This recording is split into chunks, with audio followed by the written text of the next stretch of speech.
Hello! Ikaw ba ay naghahanap ng extreme na anghang? Extreme na init sa iyong mga sausawan, sa iyong mga pagkain? Ito pong nararapat sa iyo. Hindi naman ito yung Carolina Reaper #1 hottest chili in the world. Ngunit mas maanghang siya sa siling labuyo na ating kilala. Tested ko na ito, subo ko na at suko ako rito. Ito yung tinatawag nilang siling demonyo. Ayan, may tanim tayo at marami kong mamunga. Ayan, napakalaki ng puno, napakataba sapagkat alaga natin ito ng pataba na fresh organic fertilizer na pinoproduce ng black soldier fly larva na ating inaalagaan. Ang black soldier fly larva, pinapakain din natin sa ating mga manok. At ang kanilang dumi, ito yung aking ginagawang pampataba. Kaya napakaganda ng resulta. Mamimitas tayo ng sili. Ito ang daming hinog. Napakarami ng bunga. Wow, ganda mantahin mo. Oy, may mga nahulog na. Itong sili na ito ay napakanghang. Oh, ang dami, ang taba, ang daming bunga. Oh. Ang dami. Pitasin natin dahil piso pa lang isa nito. Sa tindahan, nung tumingin ako, piso ang isa. So, ganitong klase dahil dito yung ordinaryong sili. Napakaanghang nito. Mas maanghang ito sa kilala natin siling labuyo. Mimitas tayo ngayon. Samahan nyo ako. Magtanim ng sili. At malaki palang pera. Magkanong kilo ng labuyo ngayon? 600. Ang kilo ng siling labuyo sa palengke. Ano ba talaga ang itsura ng Christmas tree? Ang alam ko lang, ang kulay ay green, pula, o ano pa man, colorful. Katulad ng ganyan, oh. Yan, pagandahan tayo ng Christmas tree. Oh, colorful ba? Christmas tree. Anong kulay ng inyong Christmas tree? Anong itsura? Totoo ba talaga na mayroong ganon? Basta sa akin, ayan, colorful. Kung colorful ang paghahanapan, yan, marami. Meron ba kayo niyan? Masarap daw yan, sabi nila. So ngayon gagawin natin, pagpipitasin natin, ito ay gagawin nating pera. Kung yung Christmas tree nyo ay ginagastusan tong akin, kumikita. Yan, oh. Samahan nyo ako, mamimitas tayo nito. Oh, mayroon kasing order ngayon. Meron tayong order ng napakaanghang na sili. Ang dami pang bulaklak, oh. Ang dami pang mga sumusunod. Walang tigil, oh. Namumunga, namumulaklak, tapos walang tigil. Every 3 days namimitas tayo. Ganyan ang itsura niya every 3 days. So, pipitasin natin ngayon. After 3 days, mamimitas tayo uli. Ang dami niyan, oh. Tapos dito may talilong pa ako. Samahan nyo ako, mamimitas tayo. Kamusta kayo mga karils? Ito na naman tayo. Kararating ko lang galing sa trabaho at naisipan kong mamitas. Ito, mga sili, marami-rami na ang hinog. So atin itong pitasin. Ang lago ng aking sili dahil sa organic fertilizer na ating nilalagay. Ang tawag sa fertilizer na aking nilalagay ay fresh.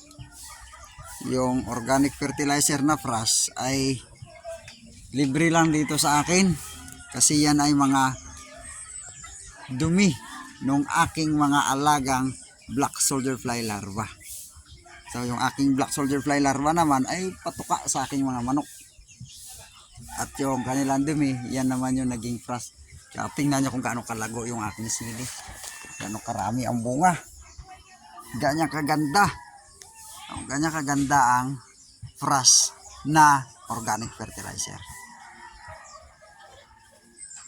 Pitasin natin lahat ito. Marami-rami pang hinog. Oh. So, first batch pa lang ng kanyang bunga ito. At ayan, kung tingnan mo, napakarami.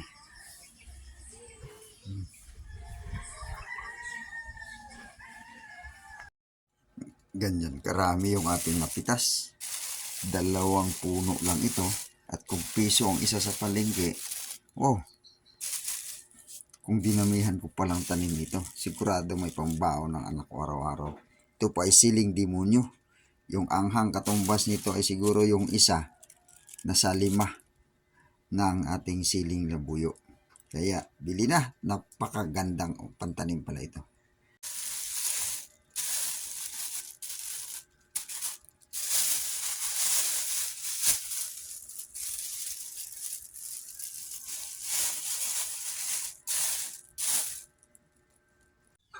Hello, hello! Nakita ninyo itong aking pinamitas na sili. 600 pesos per kilo sa palengke.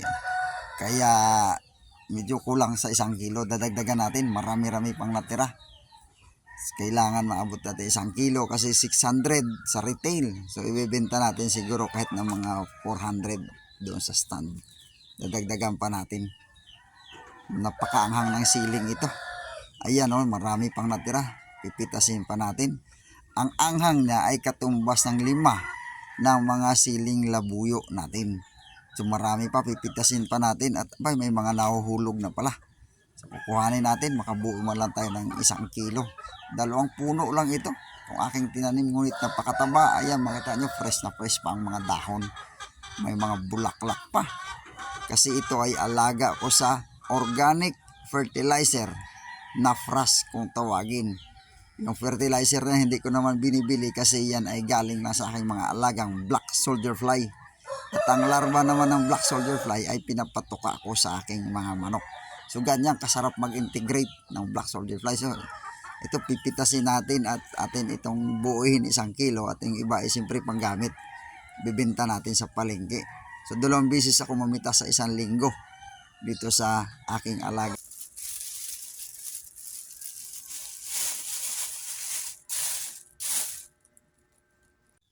Hello, hello! Nakita ninyo itong aking pinamitas na sili. 600 pesos per kilo sa palengke. Kaya medyo kulang sa 1 kilo. Dadagdagan natin, marami-rami pang natira. Kailangan maabot natin 1 kilo kasi 600 sa retail. So ibebenta natin siguro kahit ng mga 400 doon sa stand. Dadagdagan pa natin. Napakaanghang ng siling ito. Ayan o, marami pang natira. Pipitasin pa natin. Ang anghang niya ay katumbas ng 5 ng mga siling labuyo natin. So marami pa, pipitasin pa natin at may mga nahuhulog na pala. So kukuhanin natin, makabuo man lang tayo ng 1 kilo. 2 puno lang ito. Kung aking tinanim, ngunit napakataba. Ayan, makita nyo, fresh na fresh pa ang mga dahon. May mga bulaklak pa. Kasi ito ay alaga ko sa organic fertilizer na FRAS kung tawagin. Yung fertilizer na hindi ko naman binibili kasi yan ay galing na sa aking mga alagang black soldier fly. At ang larva naman ng black soldier fly ay pinapatuka ko sa aking mga manok. So ganyan kasarap mag-integrate ng black soldier fly. So ito pipitasin natin at atin itong buuhin 1 kilo at yung iba ay siyempre panggamit. Bibenta natin sa palengke. So 2 beses ako mamitas sa 1 linggo dito sa aking alagang siling demonyo nito. Salamat!